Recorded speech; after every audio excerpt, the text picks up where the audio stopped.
They say you never really know someone until money gets involved.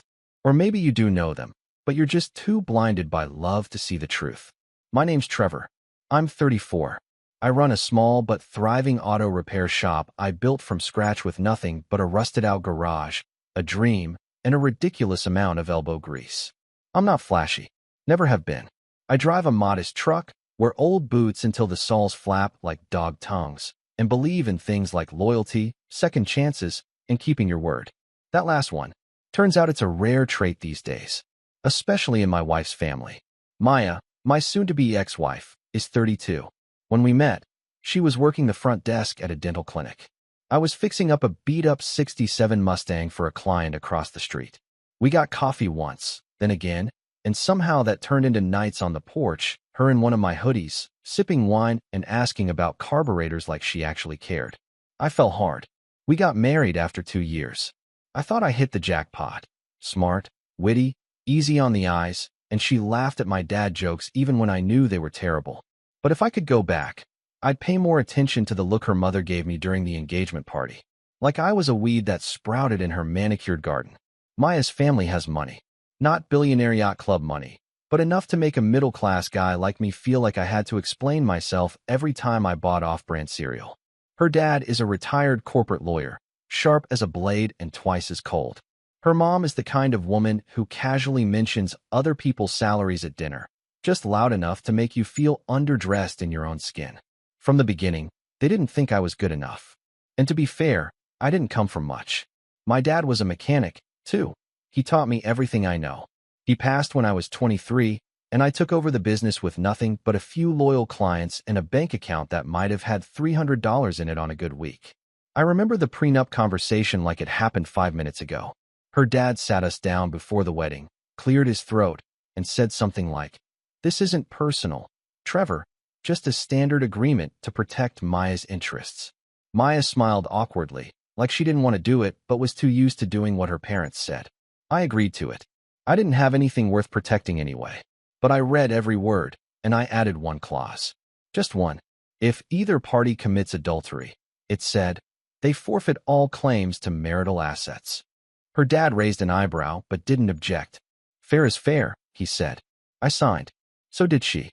We got married the next week in a vineyard her parents paid for, with white chairs, a string quartet, and a guest list that was 70% their friends and 30% mine. For the first couple years, it was good. Simple. Maya helped out with the books at the shop sometimes, and I let her redesign the waiting room with those awful minimalist chairs that look cool but feel like sitting on plywood. We didn't have a lavish lifestyle, but we had each other. Or at least I thought we did. Looking back, there were signs. Little things. The way she'd roll her eyes when I talked about expanding the business. How she stopped inviting me to her office parties. How she always picked dinner spots where she could run into her friends with trust funds and private chefs. But I brushed it off. I was building something real, and I thought she saw that. Then came the lottery win. We weren't struggling, but we weren't rolling in it either.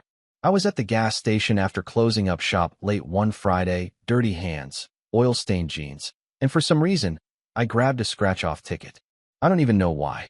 I wasn't the type. But I won. $9 million. Just like that. I stood there in front of the convenience store with the ticket in my hand, blinking at it like it might disappear if I stared too hard. When I told Maya, she screamed, jumped into my arms, kissed me like we were in some rom-com finale. We celebrated, drank champagne that probably cost more than my first car. She told me everything would change. She wasn't lying. First thing Monday, she called a financial advisor. Not for us, for her. She started spending like the money was hers alone. A new BMW. A ridiculous handbag with a waiting list. And she started disappearing more. Long lunches, girl trips, spa weekends. At first, I chalked it up to the excitement. Maybe she just needed time to adjust. But it wasn't excitement. It was distance. Cold, calculated distance. The moment that really broke the illusion came one night, maybe a month after the win. I was on the porch with a beer, watching the sun drop behind the neighbor's fence. Maya came out, stood in front of me, arms crossed like she was bracing for a storm. "Trevor," she said, voice flat, "I don't think I need you anymore." Just like that. No fight. No tears. Just a clean break. "I'm filing for divorce," she added. "But don't worry. I'll be fair. Fair. The word rattled around in my head like a loose bolt. She said she wanted half. Half the house, half the cars, half the shop. It's not personal, she said, echoing her father like a ghost. It's just what I'm owed. That's when I remembered the prenup. The clause. The one her father had no issue with because he never thought his perfect daughter could possibly do something like that. But I had my suspicions. And I had receipts. Not literal ones. Not yet. But I'd seen enough late-night texts. Enough hushed phone calls. Enough weirdly timed meetings. I didn't want to believe it, but something inside me had already started to harden. To prepare. So I looked her in the eyes and said, "You sure you never cheated on me?" She laughed. Laughed. Like I had told a joke. "Don't be pathetic, Trevor." But I just smiled and replied, "Are you sure about that?" And that's when her face changed. Just a flicker. A tiny crack in the porcelain mask. But I saw it. I saw everything I needed. And that was the moment I stopped being the guy who fixed cars for a living and started planning my revenge. I didn't sleep that night. I laid in bed staring at the ceiling, listening to the sound of Maya's soft breathing beside me, like nothing had changed. Like she hadn't just told me she didn't need me anymore and wanted half of everything I worked for. I watched her silhouette in the dark, and something inside me cracked. Not with rage, not even with sadness, but with this cold, steady resolve I'd never felt before. It was like watching a house you built brick by brick catch fire, and instead of running for water, you just sit on the curb and light a cigarette. The next morning, I got up before dawn and went to the shop. I didn't even shower. I just needed to be around something real. Grease. Tools. That comforting clank of metal on metal. I stared at the dusty photo of my dad on the wall for a while. He was holding a wrench and smiling like he didn't have a care in the world, grease all over his hands. "She thinks it's hers," I muttered. Like I didn't bleed to make this place what it is. I shook my head and got to work. But even as I fixed a client's busted axle, my mind was already putting the pieces together. I needed proof. Real proof. I wasn't going to accuse her of cheating unless I could back it up with something that would hold in court. So I did the thing I swore I'd never do. I hired a private investigator. His name was Doug, and he looked like a guy who'd been on the losing end of too many bar fights and still enjoyed them anyway. Thick neck, eyes like a hawk, and a no-nonsense attitude. He listened to my story with a slight squint and said, "You're not the first guy to get blindsided by a pretty face. You got money now. That changes people." I gave him everything I had. Dates, names of Maya's co-workers, phone numbers I'd seen pop up on her screen. He nodded, took notes, and said he'd get back to me. I didn't tell Maya. I played it cool. Pretended like I was processing the divorce talk, like I was being mature about the whole thing. She seemed relieved, almost smug, like she'd expected a fight and got a handshake instead. Over the next 2 weeks, things got weirdly civil. We ate dinner at the same table, but barely talked. She started sleeping in the guest room. Her parents called constantly, asking about how we'd be splitting things. Not if, how. Her mom even had the nerve to say, "Don't worry, Trevor, we'll make sure you land on your feet." Like I was the one being dragged out by the collar. Then the real insult came. One Thursday afternoon, I got back to the shop from a parts run and found her parents in my office, sitting in my chair, sipping the good coffee I kept in the back. Maya was with them, all smiles like this was some kind of intervention. "We just want to talk," her dad said. "There's no reason to be difficult." I stared at them, stunned. "You broke into my business to talk about my divorce?" I asked. "It's not breaking in," Maya said quickly. "I have a key." "Not anymore," I snapped. "Hand it over." Her mom gave me this pitying look, like I was a wounded dog growling over a scrap. "Trevor," she said slowly, "we know this is hard for you. But Maya deserves a fair settlement. She gave you the best years of her life." I laughed. I actually laughed. She gave me what exactly? A redesigned waiting room and a few Excel spreadsheets? You want half my business for that. She supported your dream, her dad said stiffly. And she's entitled to her share of the lifestyle she helped build. I walked to the door, opened it, and pointed. "Out. Now." Maya looked startled. Her parents looked offended. "We're trying to be civil," her mom hissed. "And I'm trying not to lose my temper," I said. "Leave. And Maya, your key. Now." She dropped it on the desk with a smirk and walked out without another word. That was the moment the line was drawn. Whatever hope I had of this being a misunderstanding or a heat-of-the-moment thing, gone. They weren't just trying to take my money. They were trying to erase me, treat me like some bumpkin she'd outgrown. And I'll admit it, my hands shook after they left. My dad's photo stared at me from the wall like he was waiting for me to stand up. I didn't have to wait long. Doug called the next night. "You might want to sit down," he said. "I've got photos. Lots of them." Turns out Maya had been seeing someone. A guy named Greg, mid-30s, worked in finance, drove a Tesla. They'd been spotted together at least 6 times over the last 3 weeks. Fancy lunches, hotel bar, one night at a spa resort just outside town. Doug even got a blurry photo of them kissing in the parking lot, right before she got into her BMW. "You want timestamps?" he asked. "Receipts?" I got M. I stared at the phone for a long time. "Can you get me more?" I asked. "Buddy," he said, "I already did." He sent everything to a secure folder. Photos, video clips, logs of locations and times. The works. I downloaded all of it, made copies, backed it up on a flash drive, and put one in the glove box of my truck just in case. The prenup clause was clear. Infidelity meant she forfeited everything. Everything. And here she was, parading around town with some finance bro like I was already out of the picture. I didn't confront her. Not yet. I needed to be smart. Calculated. She wanted to play games? Fine. I could play too. A few days later, she came home from one of her mysterious yoga retreats with an extra glow and a shopping bag from some luxury store I couldn't pronounce. I was in the kitchen making chili, pretending not to notice. She breezed past me, kissed my cheek, and said, "Smells amazing, babe." Babe. Like we hadn't talked about divorce. I smiled, stirred the pot. "You want some wine?"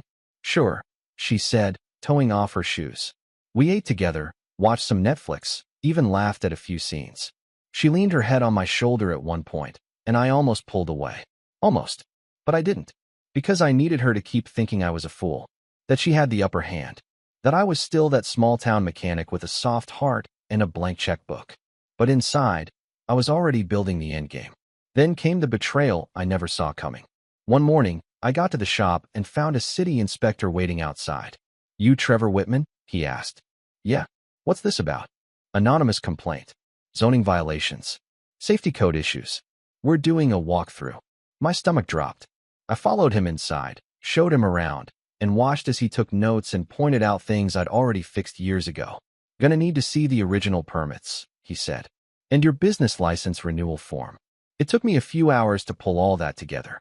Everything checked out, but he still slapped me with a warning and said he'd be back in a week. The next day, a health inspector showed up, then the fire marshal, then a labor board rep asking for employee documentation. It was like someone had flipped a switch and activated every bureaucratic nightmare possible. And the worst part? Every complaint was anonymous. Except I knew exactly who was behind it. I confronted Maya that night. Calm. Quiet. "Anyone in your family know someone at the city planning office?" I asked, setting down my fork. She blinked. "What?" "I've had 3 inspections in 3 days. All from anonymous tips. Kind of a coincidence, isn't it?" She shrugged. "Maybe someone doesn't like your chili." I stared at her. "You trying to burn me down before the ink's even dry?" She stood, arms crossed. "If you can't handle some pressure, maybe you shouldn't be running a business." That was it. That was the moment something inside me snapped. Not with anger, not with grief, but with this cold, razor-sharp clarity. This wasn't just about divorce anymore. It was war, and I was done playing defense. I waited until she left for another one of her weekend wellness retreats, then sat down with a lawyer. Not the local guy who did my business taxes, a real shark. Someone Doug recommended. Her name was Elise Vargo, former prosecutor. Wore glasses she didn't need just to make people underestimate her. I gave her the file. She flipped through it like she was reading a menu. "She's cooked," Elise said. "And the prenup?" "Airtight. We'll hit her with everything." "And the business?" I asked. "We'll protect it, but you're going to need to be patient. We do this right. She walks away with nothing." I nodded. "Good. Because I'm done being the guy people walk over." And just like that, the revenge began to take shape. Slow. Surgical. Ruthless. But it wasn't until a week later, when Maya made a mistake that exposed everything, that the real game began. And that is where things took a turn I never expected. I wish I could tell you that once I lawyered up, everything clicked into place. That I walked away cool and collected while Maya scrambled to pick up the pieces. But real life doesn't move that fast. It's not a clean, sweeping victory with background music and a sudden credit roll. No, it was messier than that. Slower. And a whole lot harder before it got better. The real game began a week after my meeting with Elise, when Maya made a mistake that told me everything I needed to know. She came home from her retreat early. That was clue number one. She was flustered, dragging in a suitcase with one busted wheel, muttering to herself as she slammed it down in the hallway. Her phone rang the second she crossed the threshold, and I watched her duck into the laundry room to answer it. I could only catch snippets of the conversation, but it was enough. "No, I told you, he was supposed to be out of town. Just keep your mouth shut. He doesn't know anything." Of course I deleted it. I'm not stupid. She didn't see me watching from the hallway mirror, hidden by the reflection angle. When she finally emerged, her whole posture shifted the moment she spotted me in the kitchen. Back to performance mode. Smile. Flip of the hair. Kiss on the cheek like everything was normal. It was pathetic. I played along. Let her go upstairs to unpack. I didn't say a word. But that night, after she fell asleep, probably assuming she'd gaslit me into complacency, I snuck into the laundry room and checked the small trash bin under the sink. Wedged between a tissue and a used makeup wipe was a torn-up receipt from a boutique hotel near the lake, the same one Doug had mentioned in his report. Date stamped 2 nights ago. So much for deleting everything. I took a picture, bagged the receipt, and that was it. Her carelessness gave me the final piece. But even with all that evidence, things didn't get easier.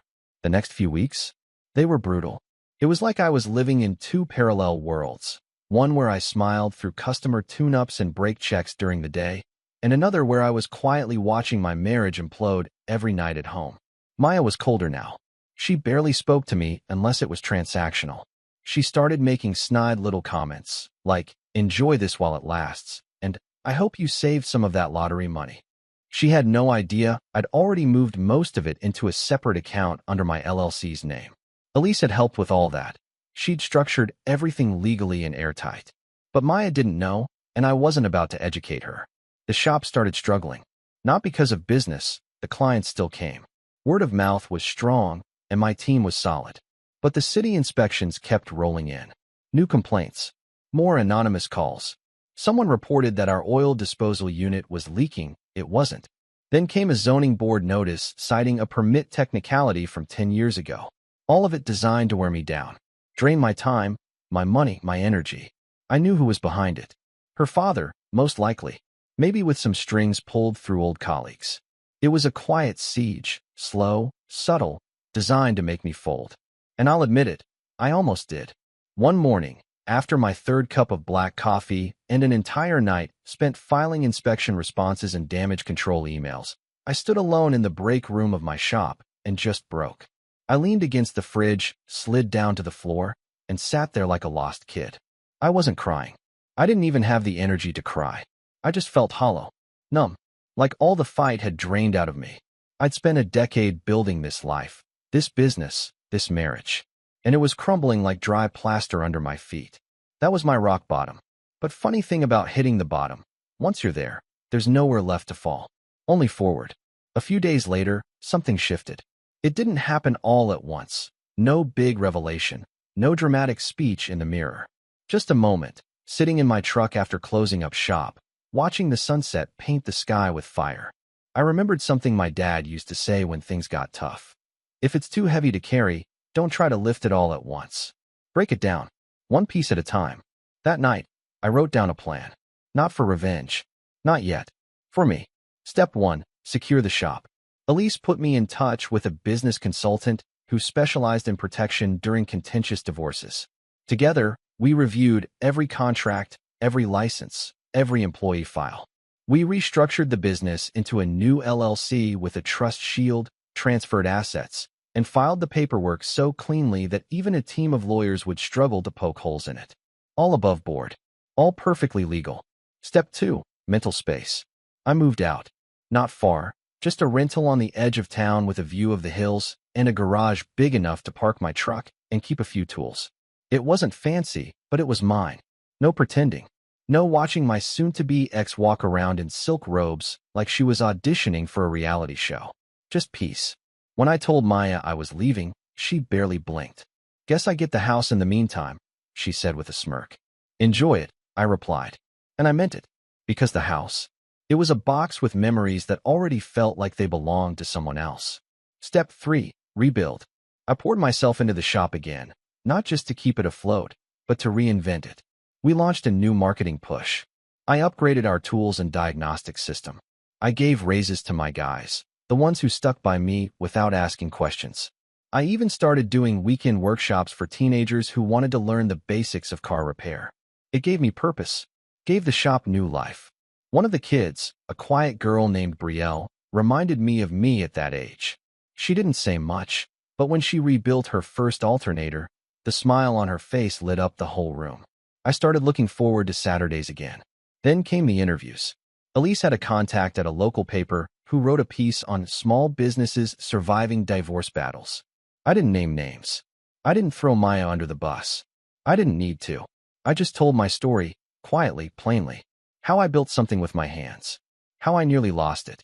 And how I was taking it back, piece by piece. The article blew up. Local radio stations called. Clients poured in. We went from scraping to thriving in a month. I didn't brag. I didn't gloat. But inside, I felt something I hadn't in a long time. Pride. And then, just when I was starting to breathe again, the next twist came. It was a Wednesday morning.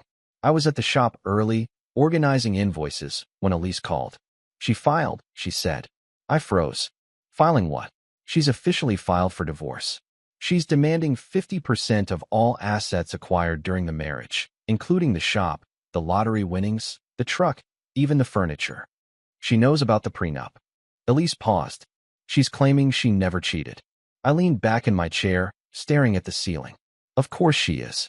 She wants a formal mediation, Elise continued. And she's retained her father's firm. Which means this is going to get ugly. I exhaled slowly. Let her come. She's confident, Elise said carefully. Too confident. That worries me. Either she thinks we don't have enough to prove infidelity, or she's planning something. I didn't answer right away. My mind flashed to the receipt. The photos. The phone logs. But Elise was right. Maya had money, resources, and enough charm to play innocent if needed. She won't win, I said. Elise lowered her voice. Then we better be ready. The next week was a blur of paperwork, depositions, and prep meetings. Maya played the part of the wronged woman to perfection. Showed up in light makeup, modest heels, talking about emotional neglect and how I changed after the lottery. Her lawyer, a smug, silver-haired fox in an Italian suit, leaned into it, painting me as a stubborn, emotionally distant man who got lucky and left his wife behind. I stayed quiet. Let them talk.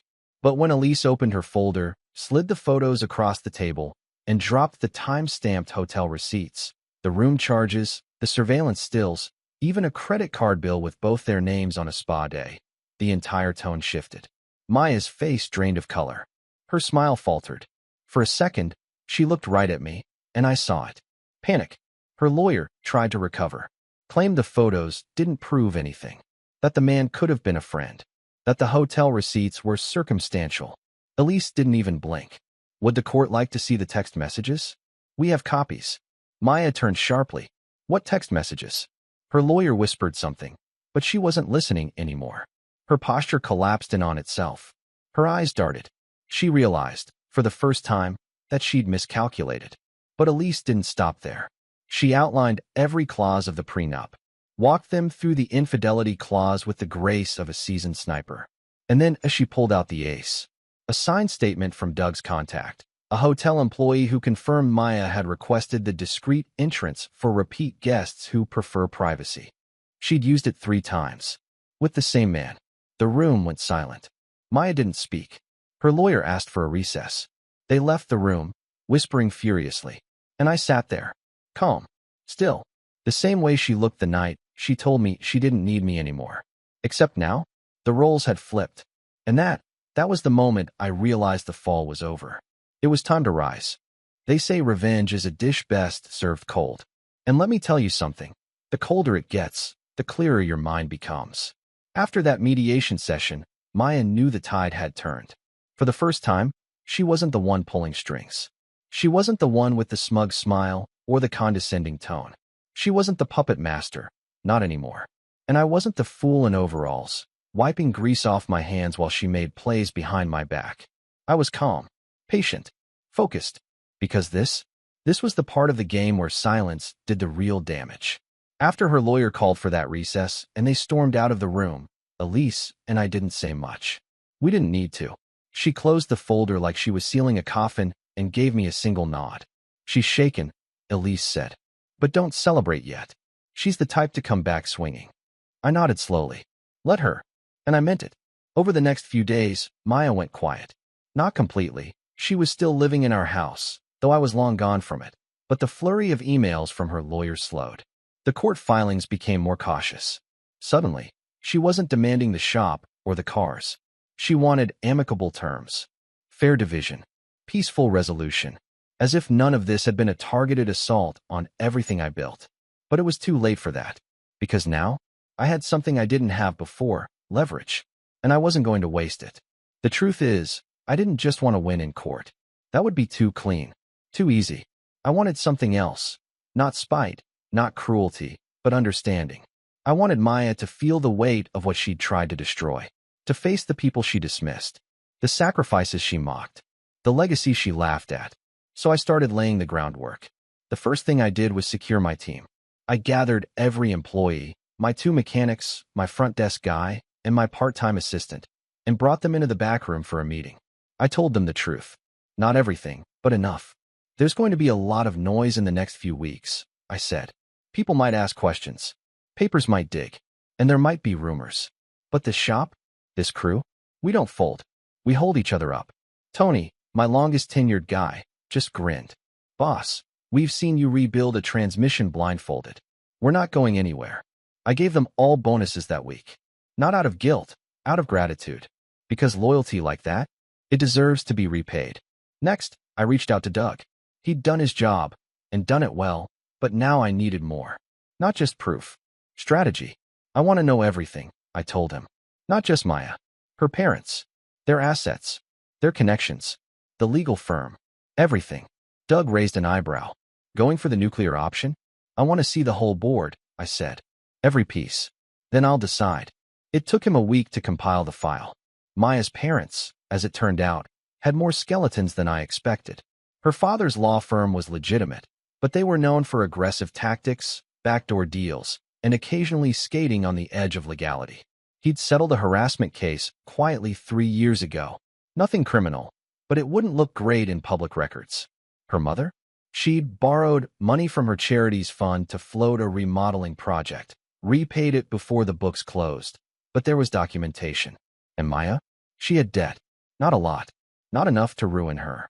But it was there, credit cards, a cosmetic surgery bill, a quiet loan she'd taken from her father's firm, all buried beneath her image of control and perfection. More importantly, Greg, her little side project, wasn't just a fling. He was her exit plan. Doug tracked emails, found property searches. She'd been looking at condos 2 towns over, all in Greg's area. She was trying to move in silence. Start over. Build a new life with someone who didn't know the version of her who used to cry in front of my dad's old toolbox when she couldn't balance our first joint budget.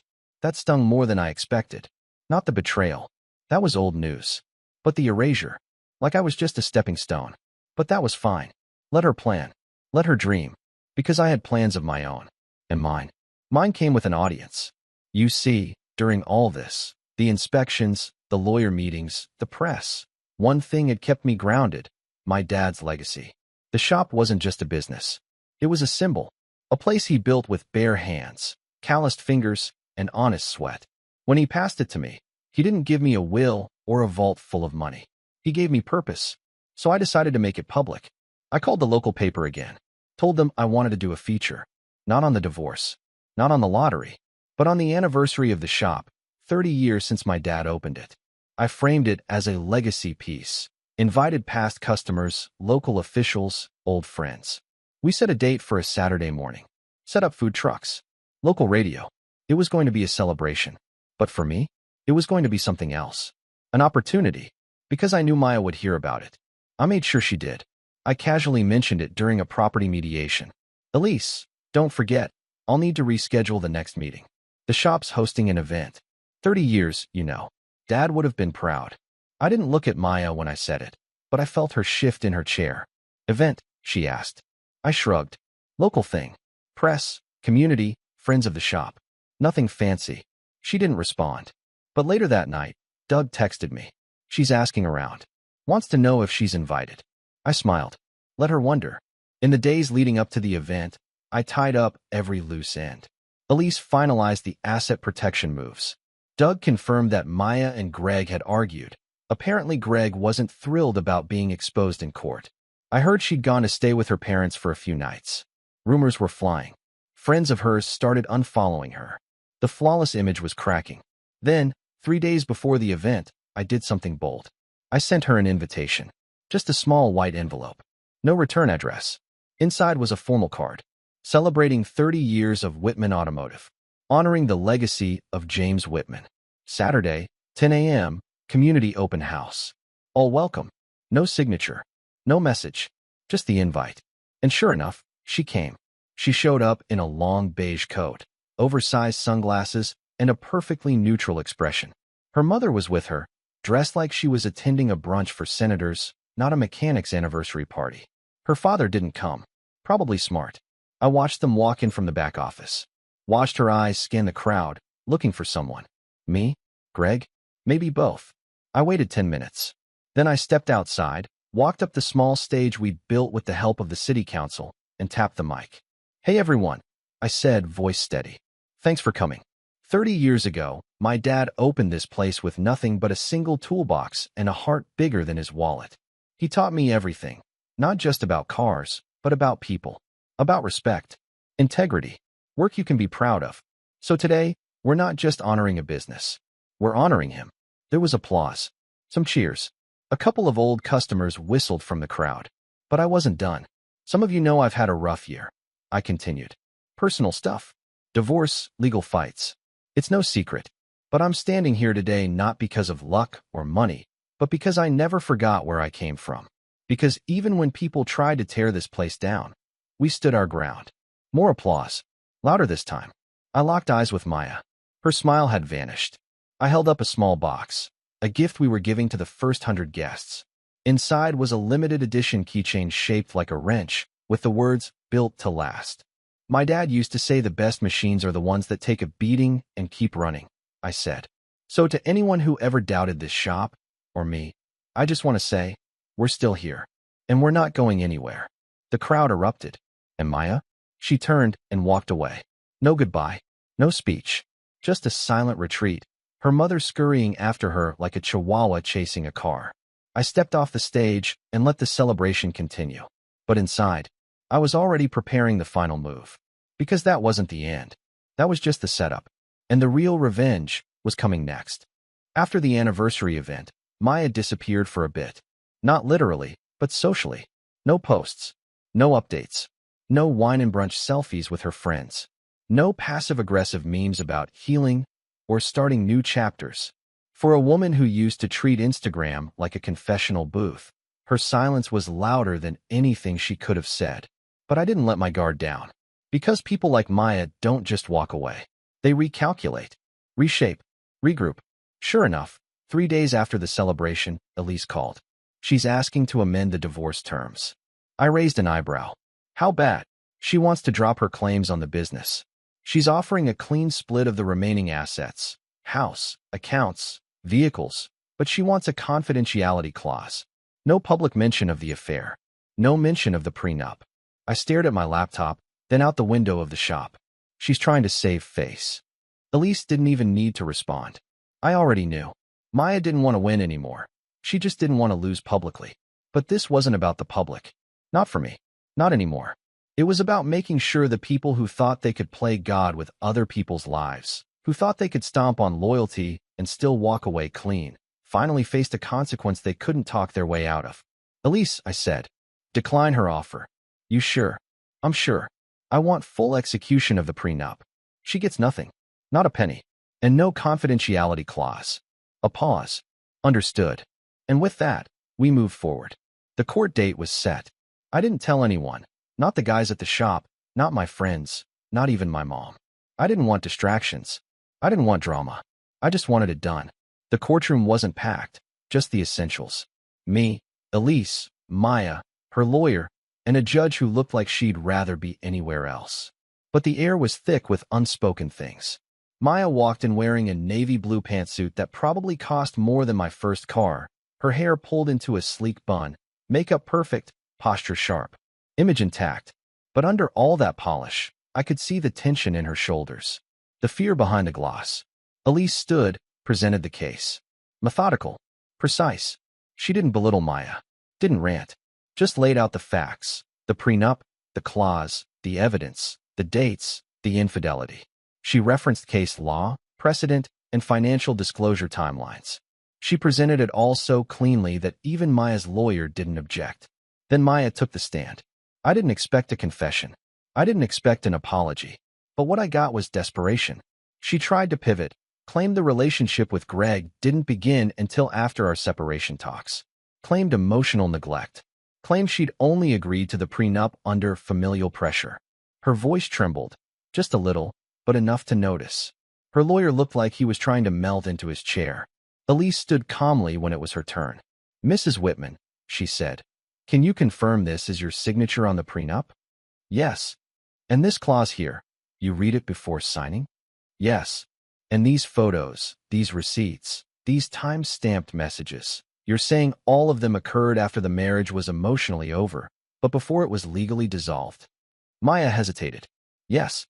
Emotionally, it was." "Did you tell your husband you were seeing someone else?" "No." "Did you attempt to hide it?" Maya didn't answer. "Thank you," Elise said, and sat back down. The judge took an hour to review.